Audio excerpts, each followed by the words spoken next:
So good morning everyone. Happy Palm Sunday. Yan, pwede bang batiin mo ulit yung katabi mo ng Happy Palm Sunday? Yan, damay mo na rin yung nasa likod. Nasa likod, yung nasa harap. Happy Palm Sunday. So we are actually on a series break today and next week. So series break po ito, but I'd like to invite you to join us as we look at the signs and the symbols surrounding the cross. So ano ba tong signs and symbols surrounding the cross? Actually, this is gonna be a one-week devotional topic starting today hanggang sa Easter Sunday, sa Resurrection Sunday. And ano po yung gagawin natin? Yun pong topic ngayon, we're gonna discuss it as our preaching. Yung topic sa Easter Sunday, we're gonna talk about that sa Easter Sunday. Pero paano yung Monday? Paano yung Holy Monday hanggang Black Saturday? Don't worry kasi meron po tayong mga video devotionals. Okay, so abangan nyo po yon. So nag-record po kami ng mga video devotionals, me and the rest of the pastors and some of our campus missionaries. So mapapanood nyo po ito sa GMA 7. Joke lang. Sa Facebook lang, saka sa YouTube. So sa mga social media platforms natin. And also, meron po tayong sa VG app and sa YouVersion na app, you can download yun pong ating mga devotional material. So okay po ba yun? So we're gonna see you sa video, panoorin nyo po. I hope na, ang gusto po natin is, hindi lang tayo makapag-relax and makapag-swimming and all that. And of course, gusto po natin na makapagpahinga tayo, di ba? At least this week, as we have our vacation. But more than that, I hope na we get to rest in the finished work of Christ on the cross. So, okay po ba yan? So, and because we're talking about signs and symbols, so meron po akong mga ipapakita sa inyo na mga signs and symbols. And bakit ba merong mga signs and symbols? Ang goal po nito is to give clarity. Di ba? Kaya ka nga naglalagay ng signs and ng symbols. Ang goal natin ay magkaroon ng clarity, more clarity, kung ano yung sinisimbolize nung sign na yon. Nagigets po ba? So, tignan natin, for example, ito pong sign na to, ayan, this way, to Ayala MRT Station, this way. Yan, di ba? Very clear. Very clear, di ba? Kasi kahit lumiko ka sa kaliwa, kahit pumunta ka sa kanan, makakarating ka naman pala sa pupuntahan mo. So, di ba, napakalinaw, di ba? Sobrang linaw, okay? Ano pa? Second is this, pork and spoon. Yan, ito po yung kapalit ng pork and beans, pork and spoon, di ba? So, and then, nagkamali lang ng spelling, fork and spoon.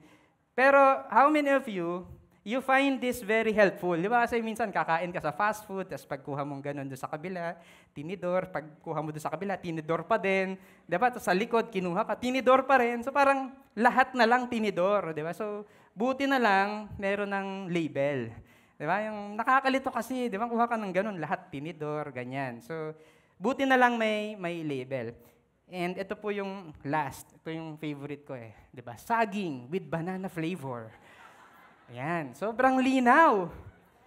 Kasi, ewan ko na lang, di ba, kung saging, tapos naging coconut flavor, hindi, sobrang linaw niya, saging with banana flavor, nandun pa sa ibabaw nung banana Q, di ba? So, alam na natin kung ano talaga yung lasa niya, di ba? It's saging with na lasang saging, yan. So, and again, bakit ba merong signs? Ang goal po ng signs is to help us understand. It's to give clarity. Yun po yung purpose kung bakit tayo naglalagay ng signs. Okay? Bakit tayo merong signs? And sa Holy Week, dun po sa passage in the Bible about the Holy Week, there are several signs. So ito po yun, yung makikita ninyo, yan, nandito sa ating pader. Meron po yung iba't ibang meaning. Ang hope po natin is we want to understand the spiritual significance. Hindi po yan mga random objects lang na kaya siya nandyan, randomly lang. Hindi. Meron po yung spiritual significance and that's what we want to appreciate. Kung ano ba yung ibig sabihin yan so that we can grow in our appreciation, we can grow in our worship towards God as we understand kung ano ba yung ibig sabihin nitong mga signs na to. So okay po ba? So let's start by reading the Word of God, which we can find in Luke 19:28 to 38. So please stand up as we read Luke 19:28 to 38.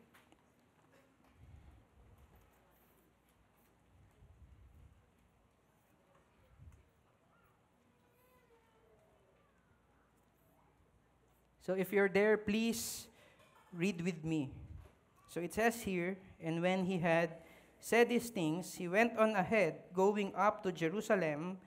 When he drew near to Bethphage and Bethany, at the mount that is called Olivet, he sent two of the disciples, saying, "Go into the village in front of you, where on entering you will find a colt tied, on which no one has ever yet sat. Untie it and bring it here. If anyone asks you, 'Why are you untying it?' you shall say this, 'The Lord has need of it.'" So those who were sent went away and found it just as he had told them. And as they were untying the colt, its owner said to them, "Why are you untying the colt?" And they said, "The Lord has need of it." And they brought it to Jesus, and throwing their cloaks on the colt, they set Jesus on it. And as he rode along, they spread their cloaks on the road as he was drawing near. Already on the way down the Mount of Olives, the whole multitude of his disciples began to rejoice and praise God with a loud voice for all the mighty works that they had seen, saying, "Blessed is the King who comes in the name of the Lord, peace in heaven and glory in the highest." Let's pray. Lord, we are asking God that as we talk about the triumphal entry, I pray, God, that we're gonna recognize and we're gonna submit ourselves to you as our King.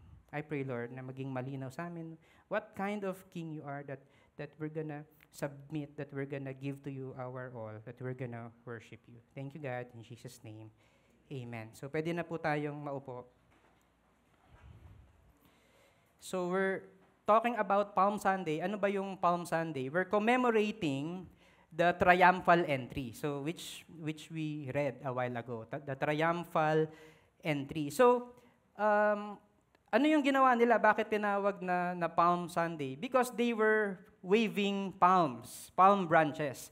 So parang hindi ko po yata nabasa dun sa kanina, dun sa Luke 19. Actually, lahat po ng gospel accounts, Matthew, Mark, Luke, and John, wrote about the triumphal entry. And particularly, yun pong palm branches ay nakalagay sa book of John. So, when Jesus entered Jerusalem, yun pong mga tao, they were waving palms. So, ngayon, ano ba yon? Bakit importante yon? Actually, hindi lang po palms yung mga winave nila. Ano po yung ginawa nila? Yung cloak, nilatag din nila. So, yung palm, winagayway, yung cloak, nilatag, and bakit nila ginagawa yon? Ano yung purpose? Bakit nila ginawa yon? Because they acknowledge that Jesus is King. Ina-acknowledge nila na hari si Jesus. And today, pag-uusapan po natin, we're gonna talk about not just one, not just two, but three symbols. Ayan, syempre may bonus tayo, di ba? Kasi it's Palm Sunday. We're gonna be talking about three symbols that hopefully mas maiintindihan po natin at mas makikilala po natin kung sino ba si Jesus as our King. So, ready na po ba kayo? Okay, ready na. So, the first symbol that we're gonna talk about, ayan, ito pala yung picture ng the triumphal entry. The first symbol is palm branches. So, pinaka-obvious ay palm branches. And it talks about Jesus as the King who has won the victory. Jesus is the King who has won the victory. That is what it means nung wini-wave po nila yung palm branches. And so, in John 12, verse 12 hanggang 13, ito po yung account na nagsasabi about nag-wave po sila ng mga palm branches. So the next day, the large crowd that had come to the feast heard that Jesus was coming to Jerusalem. So, mga marites, di ba? Kumalat yung balita na si Jesus will be coming to Jerusalem. So, anong ginawa nila? They took branches of palm trees and went out to meet him, crying out, Hosanna!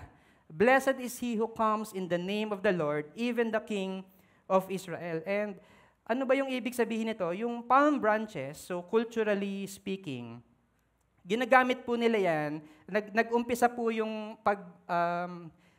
paggamit niyan long time ago, sa Old Testament pa lang. So, ibig sabihin, kapag merong somebody who is victorious, ano yung ginagawa nila? Ano yung winawagayway nila? Palm branches. Kumukuha sila ng palm branches, winawagayway nila.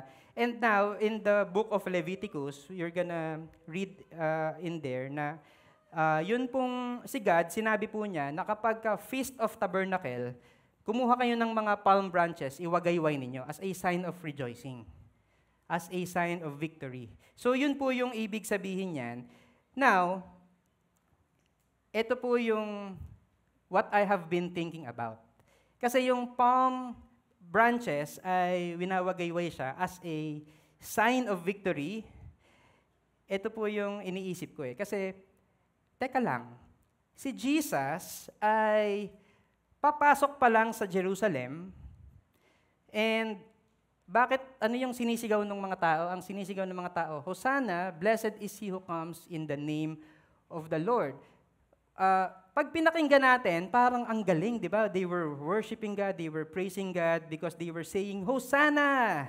Blessed is the name, blessed is he who comes in the name of the Lord. And it feels like they were praising God, pero when we look at it, yun pong word na Hosanna, it really means save us or save now. And somehow, kasi in our time, yun pong Hosanna, we can read that in the Bible. That's why pag sinabi nating Hosanna, we're really praising the Lord. Pero back in their time, back in their day, when we say Hosanna, it means save now. So ngayon, ano yung sinasabi nila? Jesus, iligtas mo naman kami. Ipagtanggol mo naman kami. Saan? Saan ipagtatanggol? Sa Roman Empire, sa Roman government. Because during this time, they were under Roman, anong tawag doon? Yung, under sila ng Roman Empire. Sinakop po sila ng mga Romans. And hindi nila gusto yung tax and the way that the Romans are treating them. And so, ang sinasabi nila, Hosanna, save us. Save us, iligtas mo kami. Blessed is he who comes in the name of the Lord, even the King of Israel. And what they were telling is, gusto nilang maging king si Jesus at palitan mo na yung present na king. Nagigets po ba? So, ito po yung iniisip ko. Hindi at this time, hindi pa naman napapatalsik ni Jesus yung Roman government. Bakit sila sumisigaw or rather, bakit sila nagwe-wave ng palms? Hindi ba for victorious people lang yon? Yung mga tao na meron ng narating at na-achieve na victory, kaya winawagayway. And so, meron pong story, or hindi pala story, meron pong nabasang post in Facebook.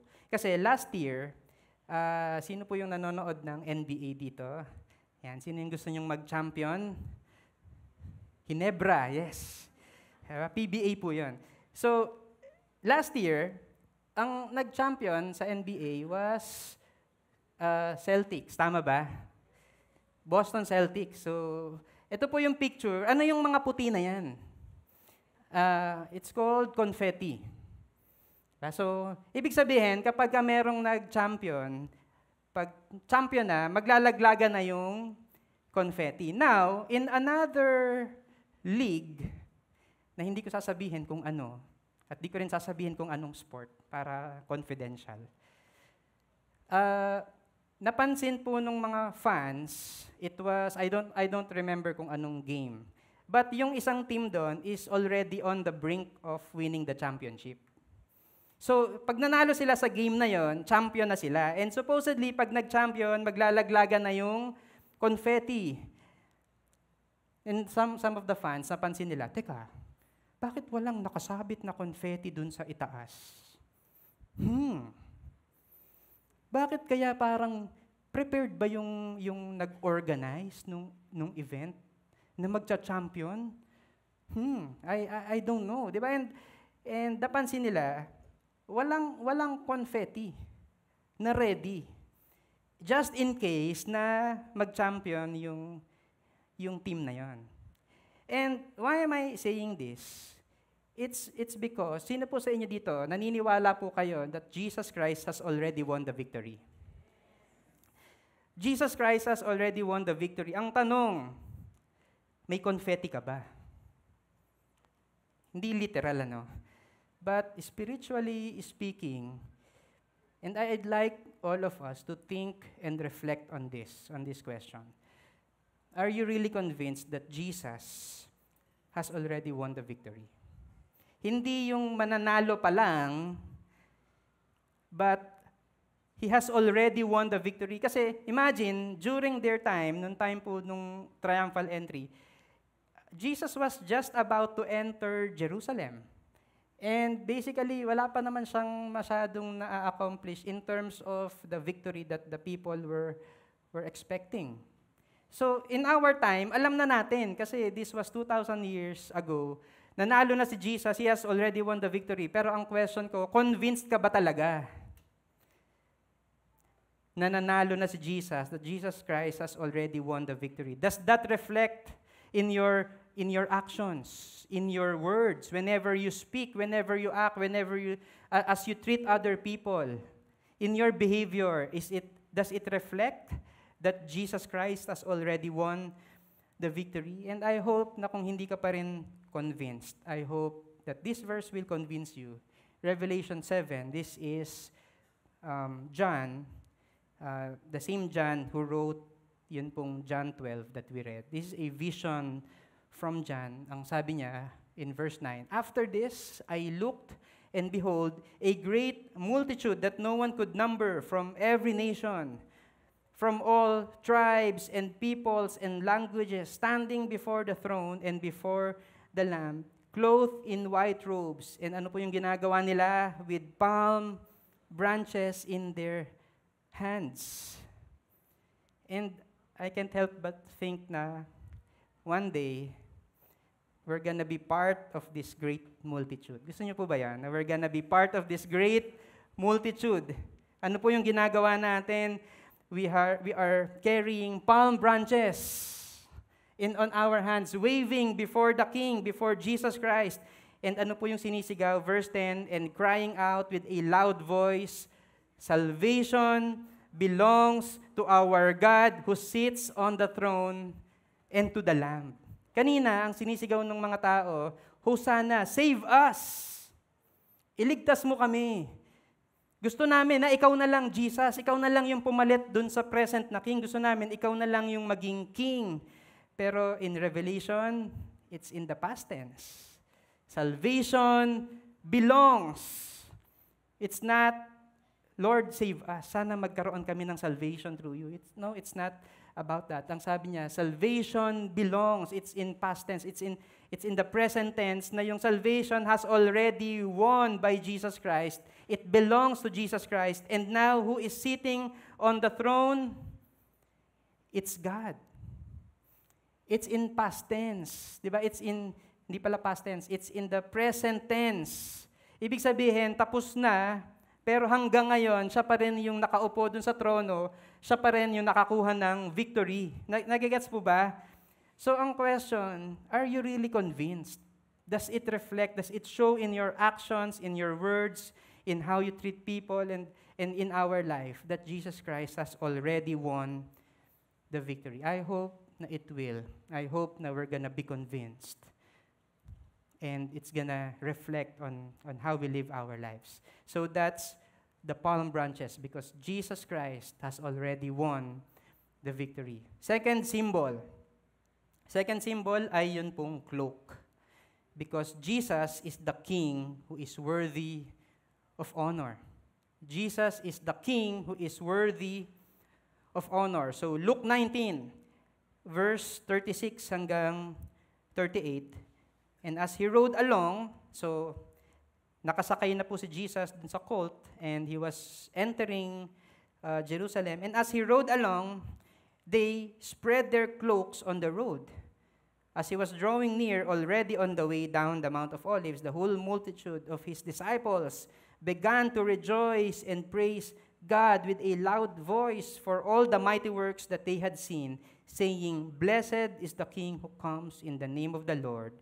Peace in heaven and glory in the highest." So, ano po yung ginawa nila? Hindi lang sila basta nag-wave ng palm branches, kinuha po nila yung cloak nila at nilatag nila. And dun sa kalsada kung saan dadaan si Jesus, yung colt, tatapakan po nung colt yun ni Jesus.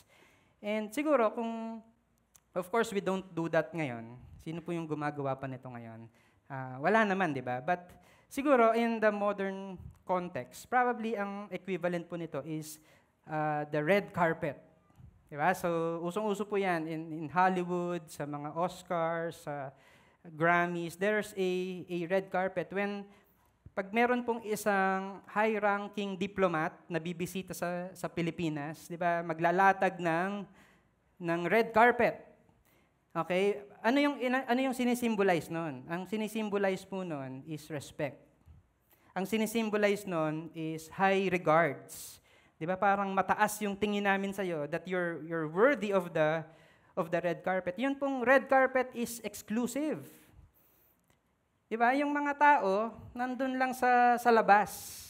Pero ang dadaan lang dun sa red carpet are the VIPs.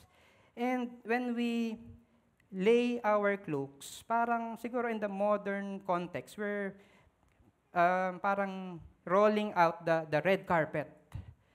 Yun po yung ibig sabihin niya. But here's my problem though with the red carpet. Ayan, so para pong ganyan, di ba? Pang VIP. Alam niyo po kung ano yung problema ko dun sa red carpet? It's not personal. Ibig sabihin, pagka sa Oscars, yung red carpet, sinong bumili nun? Sino yung naglalatag nun? Kaninong budget yung gamit doon? E di doon sa nag-organize. Sino po dito, pag uwi nyo sa bahay, meron pong sasalubong sa inyong ganyan, maglalakad po kayo sa red carpet. Meron po bang ganon? Yung normal lang sa bahay namin yan eh, may red carpet talaga. Hindi naman po sa pagmamayabang, pero pag uwi ko po ng bahay, meron po kaming red doormat. Red doormat, di ba? Hindi carpet. Tapos may kapartner yon, yung pot holder na red. Di ba? Parang parehas lang yung tela nun eh, di ba? So red doormat, may kapartner na red pot holder, di ba? But the thing is, when we talk about the red carpet, it's not really personal. Hindi yan budget mo. Budget yan nung nag-organize. Budget yan ng gobyerno kung sino man yung nagwe-welcome. But imagine the cloak, it's so much more different. I mean, it's less extravagant. It's less, alam niyo yan, parang hindi siya ganun ka-prestigious kasi damit lang. And by the way, yun pong cloak nila at that time, hindi po necessarily red. Kasi kung red yung carpet, yung cloak nila, edi mukha po silang Superman, di ba? Or pagbabae naman, Little Red Riding Hood. So, it's not necessarily prestigious, it's not necessarily, alam niyo yun, yung parang extravagant, but it's deeply personal. Bakit? Sa'yo yun eh. Ilalagay mo yung sarili mong damit, ilalagay mo sa kalsada, madudumihan, tatapakan. And by the way, it's also a prized possession. Alam niyo kung bakit prized possession? Kasi karamihan po sa kanila, pag yung cloak mo, pag meron kang cloak, hindi uso sa kanila yung madami kang cloak. Ibig sabihin, kung may cloak ka, yun na yun. Tayo kasi, pag may jacket, which is by the way, ang hirap pong isuot ngayon, di ba? Kasi ang apakainit. Pero, I mean, kapag ka nadumihan siya, okay lang kasi meron ka pa namang extra. Meron ka pa namang kapalit. But in their time, hindi po ganun yung culture. Yung cloak mo, yun na yun. So it's a prized possession, isa lang, it's personal, tapos ilalatag mo pa, and hindi po summer sa kanila, no, na okay lang, sige, hindi ko naman susuotin kasi init naman eh. Pwedeng maging malamig po sa kanila. And what I'm trying to say is, this is so important to them. So ang question po sa atin, meron ka bang, ito po yung gusto kong i-reflect natin, at least ngayong week na to, as we celebrate Holy Week. Ano po yung personal and prized possession mo na you are willing to give that will bring honor to Jesus Christ? Meron ba?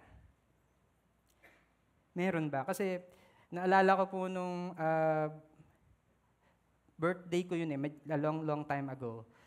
Meron po akong friend na bumili siya nung isang, alam niyo yung malaking birthday card, yung parang ganyang kalaki na birthday card. Tapos, yung mga iba naming kaibigan, sulat naman kayo ng greetings para kay Eric. So, nagsulat. Tapos, yung isa doon, alam niyo kung ano yung ginawa niya? Lahat nung pangalan, lahat nung sinulat nung iba, nilagay niya lang yung pangalan niya. And Edison. Parang ganon. So, parang, di ba, Dear Eric, ganyan, happy birthday, blah, blah, blah, blah. Tapos, kunwari, si Ron yung nagsulat. Lahat yon nagkaroon ng End Edison. Yung parang lahat ganon. So, imagine, parang, it feels like parang ang dami niyang bati sa akin, pero actually, it does not belong to him. Hindi galing sa kanya yun. Ang question ko, ano talaga yung sayo? Ano talaga yung sayo? Yung alam niyo yun, importante sa'yo, yung sometimes masakit, or most of the times masakit, and it's gonna cost you, pero okay lang, I'm gonna give it because it will bring honor to God. Is it your time? Is it your precious time? Alam ko, busy ka, pero because the Lord is worthy to be honored. Okay lang, sige. I'm gonna spend time, I'm gonna read my Bible, I'm gonna pray, I'm gonna attend our Good Friday service.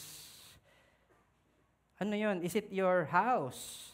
Na hindi naman kagandahan, kalakihan yung bahay mo, pero welcome na tumanggap ng bisita and feed them and be a blessing to them.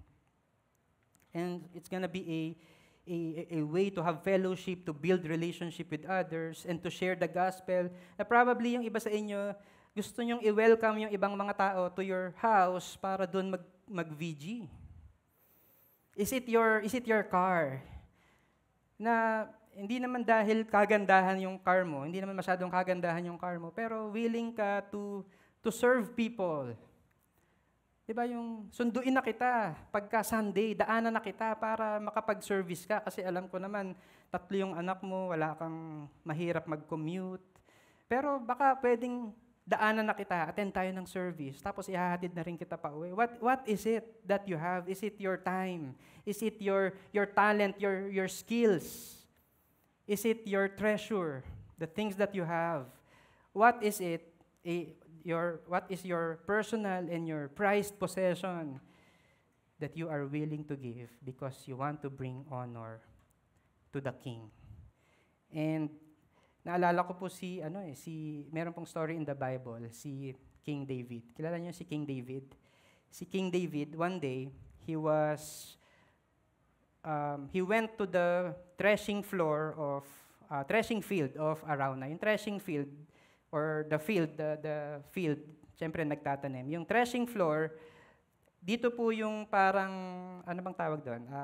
Inaapakan kasi yung mga grain and all.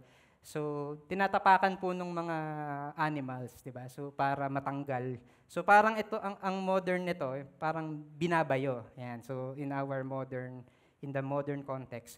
Sabi ni David kay Arauna is the owner of the field. Ang sabi niya, bibilin ko yung field mo or yung threshing floor mo, I'm gonna build an altar to the Lord. Sabi ni Arauna, libre na lang, wag mo nang bayaran, libre na lang, King David. Kasi gagawin mo naman palang altar, libre na lang. And David said, hindi, babayaran ko. babayaran ko, ayoko ng libre. Why? Because this is what he said in 2 Samuel 24, verse 24. But the king, si King David to, but King David said to Araunah, "No, but I will buy it from you for a price. I will not offer burnt offerings to the Lord my God that cost me nothing." So David bought the threshing floor and the oxen for 50 shekels of silver. And I hope na we're in the same spirit, we're gonna have the same attitude. Na sometimes doon nakikita yung honor, yung desire natin to honor the Lord by what we are willing to give. Because ang tingin natin, worth it. Kapag binigay natin ito, worth it because the Lord Jesus really deserves honor. And so, we're gonna go back to Luke 19. Luke 19, verse 39 and 40 says, "And some of the Pharisees in the crowd said to him, 'Teacher, rebuke your disciples.'" Jesus, wag mo namang hayaan sila na pinupuri ka nila, na nagsasabi sila ng Hosanna, "Blessed is the one who is coming in the name of the Lord." Wag mong pabayaan na sinasabi nila yon, ginagawa nila to para sa'yo, binibigyan ka nila ng palm branches and ng cloak. But Jesus said in verse 40, "I tell you, if these were silent, the very stones would cry out." If these were silent, if hindi sila mag-worship at kung hindi sila magpupuri at hindi nila ibibigay yung cloak and yung palm branches, ang sabi ni Jesus, the very stones would cry out. Why? Because Jesus is a king, is the king who is worthy of honor. Kung hindi natin i-worship si God, kung hindi natin papapurihan si God, the stones would, because Jesus deserves our honor, our worship unto Him. Okay po ba? So we have the palm branches, and we have the cloaks, and last symbol is the colt. Okay? Because Jesus is the king who brings peace. The colt, because Jesus is the king who brings peace. And again, commendable po yung crowd, in my opinion, because they were singing, they were crying out, "Hosanna, blessed is the one who is coming in the name of the Lord." And very good po sila doon kasi in-acknowledge nila si Jesus as the King. In-acknowledge nila si Jesus as the King, and they were right na si Jesus po yung Messiah. Ibig sabihin, the Jews were waiting for a long time for the Messiah, and by doing that, by laying down the cloaks and the waving of the palms, they were acknowledging na ito na nga, si Jesus na nga yung Savior, siya na nga yung hinihintay natin. So, they got it right, but ang question, did they get it right completely or not? Kasi meron pong hindi sila tamang expectations from Jesus Christ. And that is, ang expectations po nila from Jesus Christ is that He's gonna be a king in the sense na papalitan niya yung present na king. A political kind of savior. A political kind of Messiah. Yun yung expectations nila from Jesus. And so, yun pong heart ng mga people will be revealed. So as we read John chapter 12, 17. So kanina, in John chapter 12 and 13, ito po yung pagpasok ni Jesus, they were waving palm branches. So ito po yun. Now, a few verses after, in verse 17, the intentions of the people, of the crowd, will be revealed. So now, the crowd that had been with Him when He called Lazarus out of the tomb and raised him from the dead, continued to bear witness. So, John 12, ito po yun, the triumphal entry. John 11 is the time when Jesus resurrected Lazarus. Alam niyo po yung story na yan. So meron po siyang kaibigan, si Lazarus, namatay po si Lazarus, and then Jesus went there and resurrected Lazarus. And now, yun pong mga witnesses, sila po yun, yung crowd that had been with him, yun pong mga witnesses when he called Lazarus out of the tomb and raised him from the dead. Anong ginawa nila? Minarites nila si Jesus. Uy, si Jesus! Alam nyo ba, si Jesus, binuhay niya si Lazarus from the dead. And so, kinuwento nila. And now, verse 18, the reason why the crowd went to meet him, kaya dumami yung crowd, because they heard that, to meet him was that they heard that he had done this sign. Kaya dumami, kasi, ito naman pala si Jesus, kayang bumuhay ng patay. Now, gawin natin, i-welcome natin si Jesus as the King kasi since kaya niyang magpagaling ng sakit, kaya niyang mag-multiply ng pagkain, dahil kaya niyang bumuhay ng patay, baka kaya din niyang patalsikin yung present Roman Empire, the present king. So, that is what their expectations are. Yun po yung gusto nila. But Jesus is not that kind of Messiah. Jesus is not that kind of king. Alam niyo po ba na si Jesus will not meet all of your expectations? Alam niyo po ba yan? Sino po dito you're praying to God for something? Wala? Walang nagpe-pray? Yan. Praying to God for something. Can you raise your hands? How many of you are praying to God for healing? Meron po ba? For finances, for protection, yung mga mag-e-end pa lang yung school, di ba? Na mataas yung grades ninyo, pumasa. We're praying for a lot of things. Pero paano kung sasabihin ko po that Jesus will not meet 100% of your expectations? Paano kung meron kang pinagpe-pray, paano kung meron kang gusto that Jesus will not say yes to? Because Jesus will not meet all of our expectations. So in Luke 19:29 and 30, when he drew near to Bethphage and Bethany, at the mount that is called Olivet. So ito pong Olivet, this is the Mount of Olives. So they call it Olivet. He sent 2 of the disciples saying, "Go into the village in front of you, whereon entering you will find a colt tied on which no one has ever yet sat. Untie it and bring it here."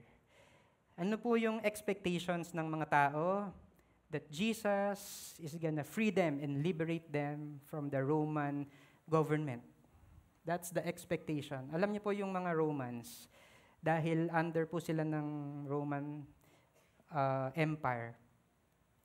Yung practice ng mga Romans, yung mga, pagka merong gera at nanalo sila, yung leader or yung captain or the highest leader of the Roman army will ride a war horse.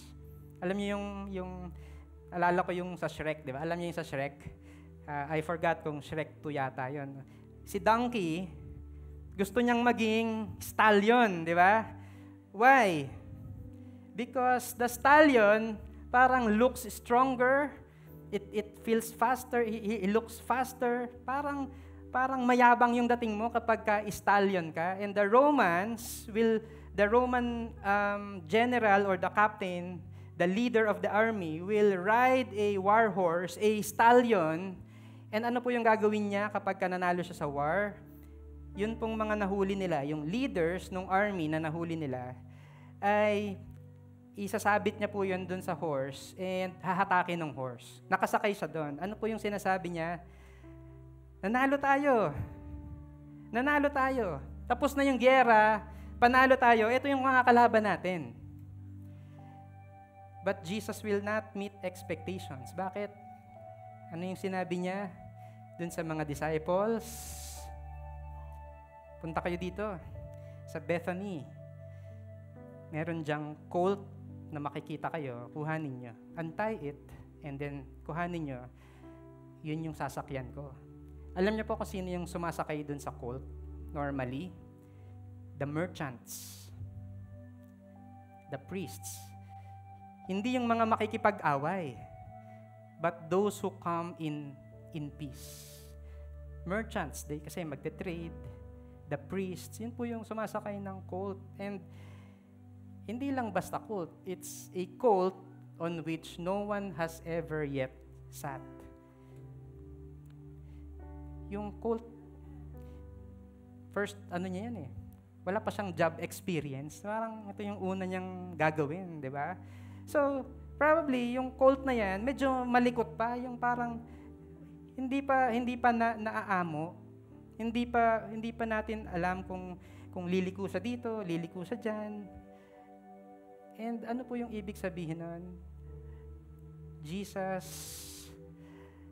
is a king who brings peace. He is coming in peace. And He is bringing peace. Jesus will not meet expectations. Kasi, sa totoo lang, Jesus could end the war. Pwede namang paalisin ni Jesus yung Roman Empire. Jesus can eliminate all of the stress. Gusto niyo po ba yan that Jesus will just eliminate our stress in a snap of a finger? Wala na yung financial stress, wala na yung marital stress, relational stress, stress dahil sobrang init. We like that. But the thing is,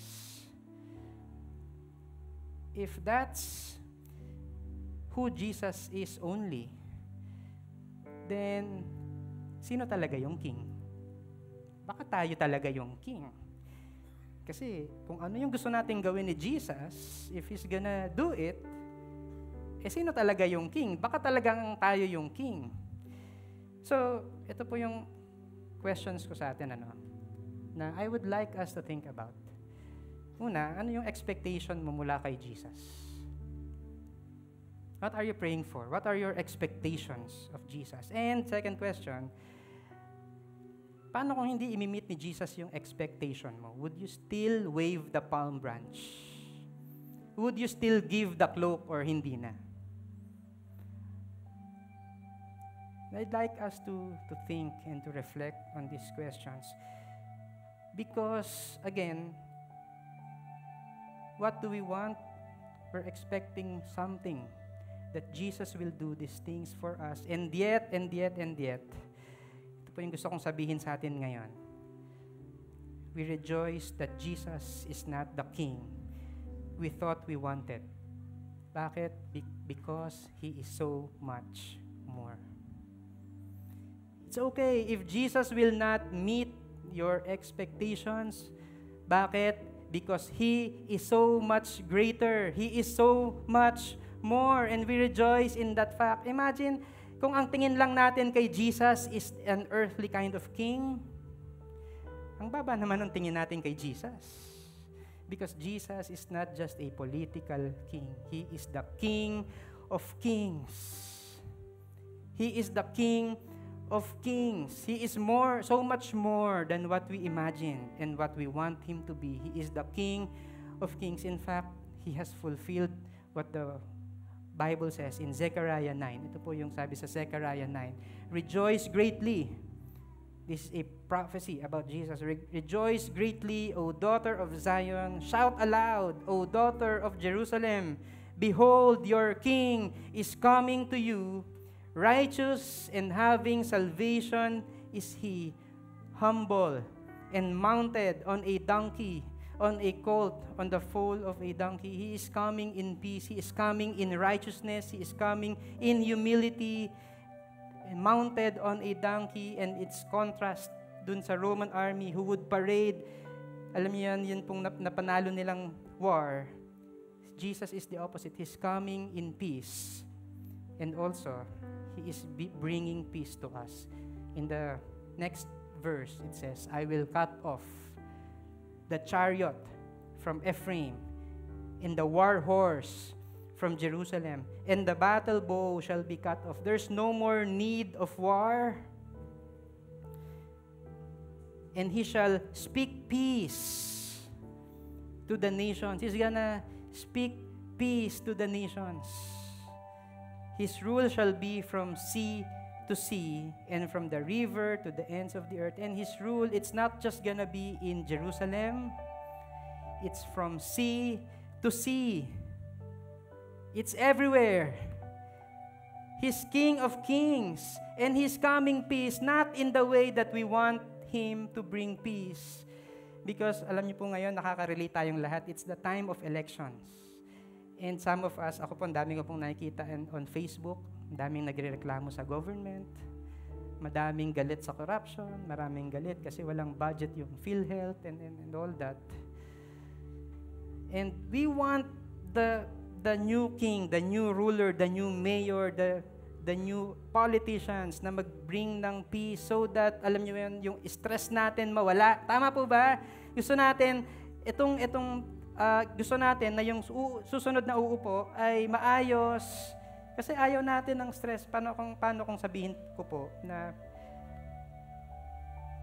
hindi si Jesus yung, hindi kagaya ni Jesus yung mauupo. Ang question, will you still worship and give your cloaks to Jesus? Because, you see, He is coming in peace and He is also bringing peace.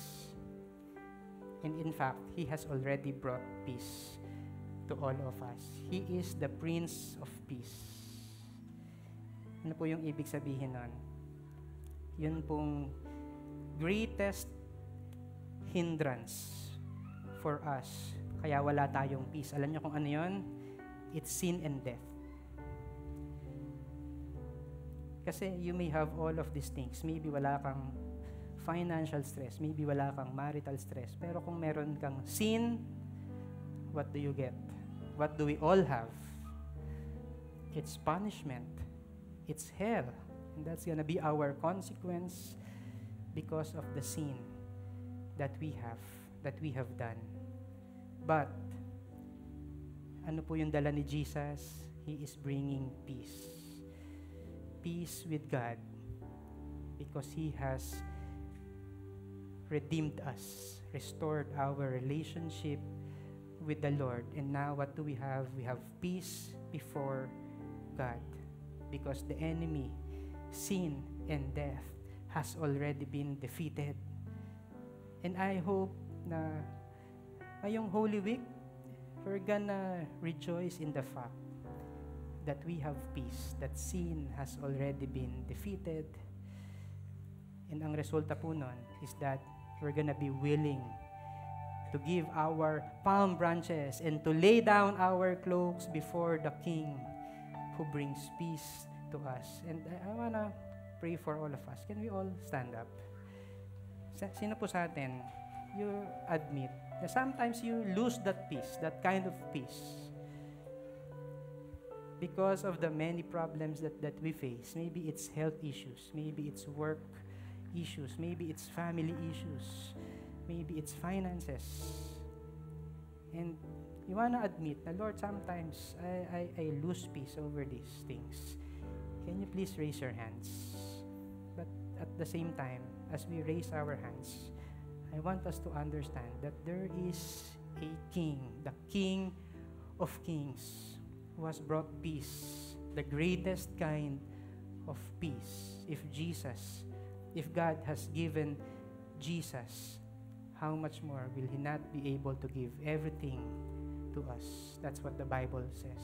So kung naibigay ni Jesus yung peace before God, then we want to believe that Jesus can also give the peace over the things that we worry about. Let's pray. Lord, I want to thank you, God, because you have brought peace to us. Thank you, God, na you're not the king that we want you to be.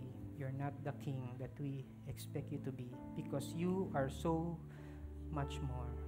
You are so much greater than what we have imagined. Ang prayer po namin, Lord, that as we understand that you are so much more, that you are greater than any king that we can think of. Ang prayer po namin, Lord, is that we will willingly lay down our cloaks and wave our palm branches before you, for you deserve honor and worthy and praise. Thank you, God. We honor you. In Jesus' name, amen. Let's worship God.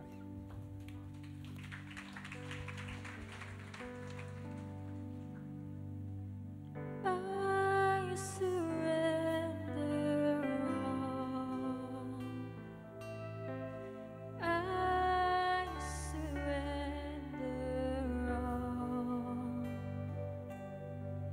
all to Thee, my blessed Savior. I surrender all. I surrender all. I surrender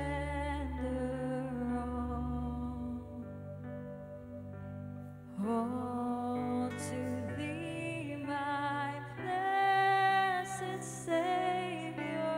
I surrender all.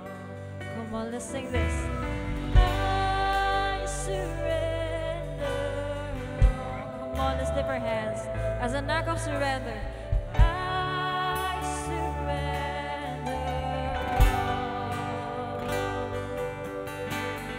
all to Thee, my blessed Savior. I surrender all. Come on, sing it, continue to sing. You sing. I surrender all. Come on, we surrender, Lord. I surrender all to Thee, my blessed Savior. I surrender all. Come on, lift our voices. You sing, I surrender. I surrender all. I surrender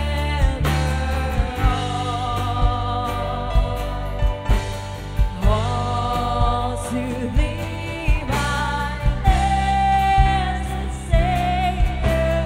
I surrender all. Come on, for the last time, we declare. I surrender all. I surrender all to Thee, my blessed Savior. I surrender all. Let's sing this. I surrender. Yes, Lord. We surrender it all to you, Lord. I surrender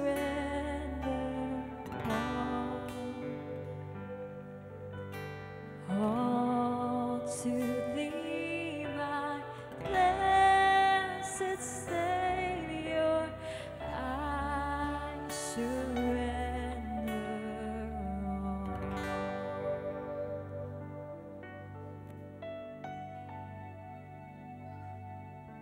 Thank you, God. We just like the song, we surrender all because you are the King. You are the King. And we would like to acknowledge, God, that we have sinned before you. Sometimes meron kaming mga expectations sa'yo. And ang tingin namin sa sarili namin, kami talaga yung King. And we're just using you to get what we want. But Lord, I pray that ngayong Holy Week, it's gonna change. We're gonna learn to surrender to you and to surrender everything to you. Our pride, our desires, our hopes. Kasi you are more than who we expect you to be. You are so much more. You are the King of Kings. And because of that, Lord, we are secured. We know that we are loved.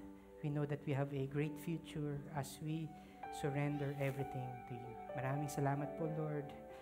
I pray, God, that this celebration of Holy Week will bring us closer and closer and closer to you, our King. Maraming salamat po, Lord. We honor you. We're laying our cloaks and waving our palm branches spiritually before you. Thank you, God, in Jesus' name. Amen and amen.